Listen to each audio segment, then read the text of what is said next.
শুক্রবার জুলাই সন্ধে স্বাক্ষর, ফেব্রুয়ারিতে নির্বাচন বললেন প্রধান উপদেষ্টা। বিস্তারিত সংবাদ। আগামী ফেব্রুয়ারি মাসে জাতীয় নির্বাচন হবেই বলে উল্লেখ করেছেন প্রধান উপদেষ্টা অধ্যাপক মোহাম্মদ ইউনুস। তিনি বলেছেন, ফেব্রুয়ারি মাসে নির্বাচন হবেই। এটা এই যে ঐকমত্য কমিশনের যে সনদ, এটা সন্দেরই অংশ। এখন এটার সঙ্গে এটা জড়িত। এই যে ঘোষণা আমরা করলাম, এটা আমাদের রক্ষা করতে হবে। এটা এমন না যে কথার কথা বলে ফেলেছি, ওই রকম না। এটা ফেব্রুয়ারিতে হবে এবং ওই যে বারবার বলেছি, এটা উৎসবমুখর নির্বাচন হবে।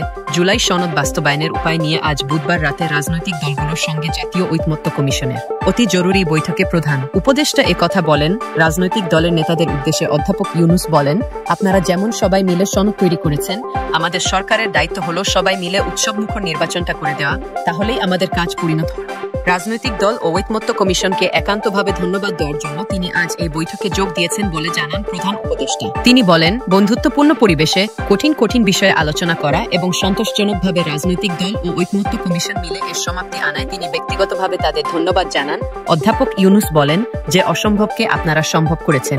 এটা শুধু বাংলাদেশের ইতিহাসে নয়, পৃথিবীর পলিটিক্যাল সিস্টেমের রাজনৈতিক ব্যবস্থার ইতিহাসে উল্লেখযোগ্য হয়ে থাকবে।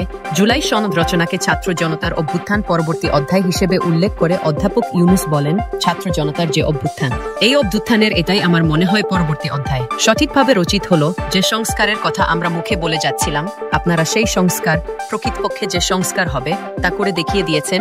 কাজেই আমরা এই জুলাই সনদ স্বাক্ষর অনুষ্ঠানে সারা জাতি বড় রকমের উৎসবের মধ্যে আমরা শরিক হবে। প্রধান উপদেষ্টা বলেন, যে কলম দিয়ে স্বাক্ষর করা হবে সেগুলো জাদুঘরে সংরক্ষণ করা হবে। মানুষ তাদের ভুলতে পারবে না। এটা এমন একটা ঘটনা যে ঘটনার ভেতরে থেকে এর বিশালত্ব বোঝা যাচ্ছে না। মাসের পর মাস বৈঠক করে হতাশা এসেছে। মনে হয়েছে এটা হয়তো অসমাপ্ত থেকে যাবে, তবে এটা অসমাপ্ত থেকে যায়নি। তিনি বলেন, জুলাই সনদ জাতির জন্য একটা মস্ত বড় সম্পদ হয়ে রইল।